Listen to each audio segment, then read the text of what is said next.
You got. It was well done. I loved it. I loved that game. It was Like, well made. the only fault I'd have to say in that game, really, was the lack of interaction between Leon and Claire. Because apparently in the original one, there was more interaction. Like, there was more meetups or more communication. Yeah. In this, there was only a few key points. That would probably be the real complaint, is that it didn't have that feeling between that. Other than that, everything the game was just an overall superior package and quite a more intense experience, just like what RE2 back in the day was offering. It's a step up of everything. Just taking RE1 and stepping it up to like ×2, exactly as its namesake. This thing is the same thing. RE2 remake kind of did the whole thing to its original counterpart, just stepped it up by double. You know, made some sacrifices here and there, but overall the experience was way better, in my opinion. This, again, good, but as a remake, not as good of a treatment so far as the original. There are a lot of things I like. Again, the writing. Again, a lot better. The characters feel more fleshed out. And when you spend more time with them, which is good for the most part. Even Brad, for some things, is like, hey, it's kind of there, but Capcom's got to take note when they decide if they're doing another remake. If they make another remake, if they decide to make one. But I mean, it's too bad that you think that way, because... Well, like I said, I still like the experience on its own merits, and there's still things, but there's a lot that was taken away that, again, you know, it's just like, some of these moments did make the game overall iconic, you know? And it would have been cool to have these moments again in stunning, like, realistic graphics. So seeing a Gravedigger I've seen the worm in super grossy high def, like you saw the alligator. Yeah. Like, I mean, that would have been cool. And again, Nemesis being more of a present would have been great too.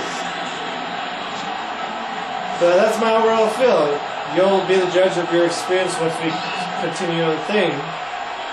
But again, for me, I find, and you probably notice it too. You'll be like, "Where's that section? What happened to this section?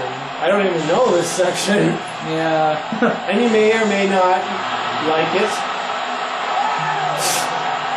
The Stinger! Well, next time I play the game, I'll see where you're at. Well, or wait, you're playing two files. Yeah. So we are now at. We did the train. We got the train there, so we have to get back to the station.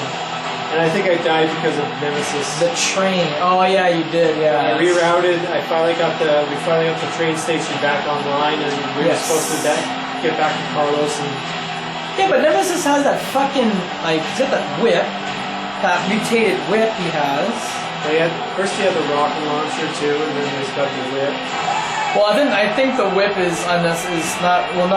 should be kept for his final stage, because it's too cheap. It's too cheap to have that in the early go. I can't remember. It's been a while, but I think he had that. That was one of his main abilities, besides punching you and I think grabbing you by the head.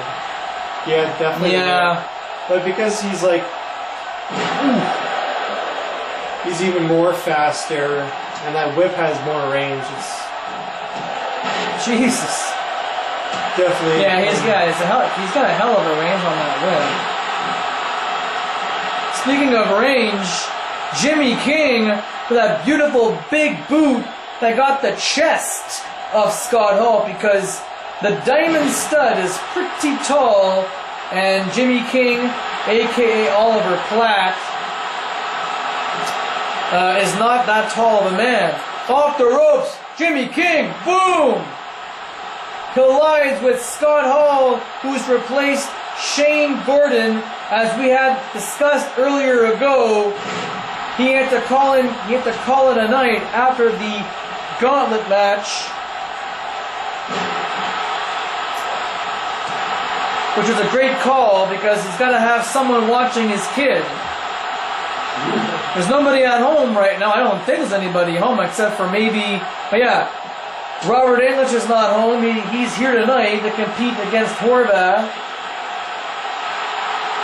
I don't know who's watching Rowan right now, but I'm sure at this point, I'm sure that Shane Ginger Dallas Page is home. Double team scissor sweep by Scott Hall and an elbow drop by DDP. Quick work on those tag exchanges. Jimmy King with a belly to belly suplex by Scott Hall. This is all because of what happened last week, ladies and gentlemen, on Championship Wrestling, that world title rematch between Shane and Jimmy.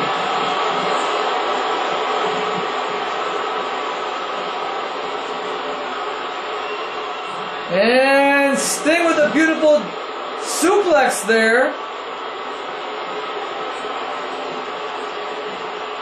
Oh, Scott Hall gouges the eyes of Sting. This is definitely a page out of the book of World Championship Wrestling. It's like deja vu. It's like traveling back in time, ladies and gentlemen. But Sting came to the aid of Jimmy King.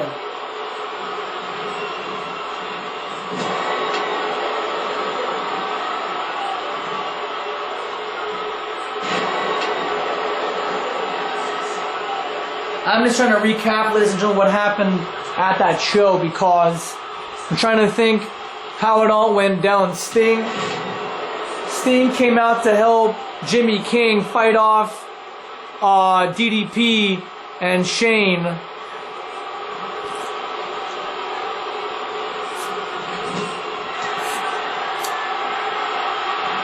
Because Shane was on the verge of winning.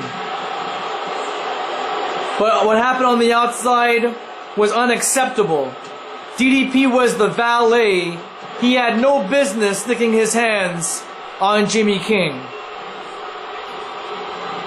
But after what was said and done, I'm glad that Sting, the icon, the vigilante,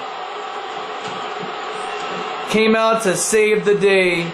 Unfortunately, the title match became a no contest, and Shane kept the gold belt. That's unfortunate.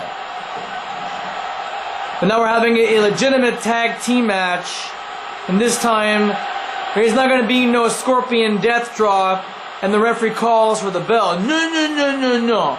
This is a serious matchup here. Oh, come on. Come on, Sting.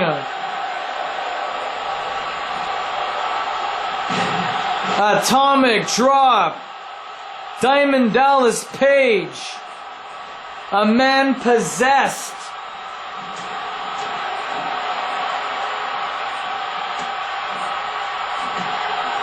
Knees, stiff knee shots to the face. Oh, nice move. Look at him go. All that theatrics just for an elbow drop.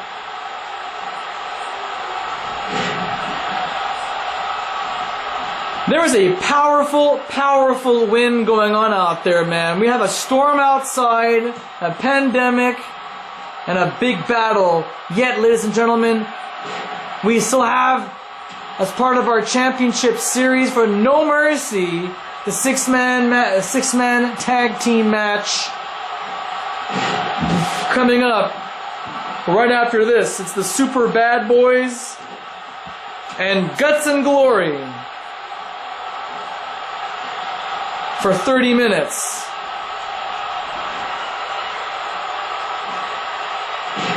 And what the hell?